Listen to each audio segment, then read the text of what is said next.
कधी कधी जीवनात असं वाटतं की देव किती परीक्षा घेतोय माझीच. का बरं देव माझी परीक्षा घेत असेल? इतके आयुष्यात संघर्ष, इतक्या अडचणी येतात की कळत नकळत असं वाटतं, एखाद्या दिवशी जर काही संघर्ष नाही झाला तर वाटतं, देवा आज काय माझ्यावरती रागवलास काय, मला कोणते संघर्ष नाही दिलेस. बरोबर ना?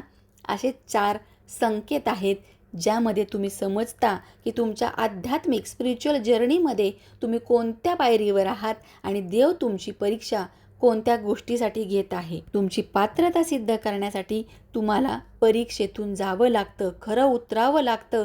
आध्यात्मिक प्रगती हे स्ट्रगल वाटतं तितकं सोपं नाही. मग अनेक जण मार्ग भटकतात, या देवाकडं त्या देवाकडं जात राहतात.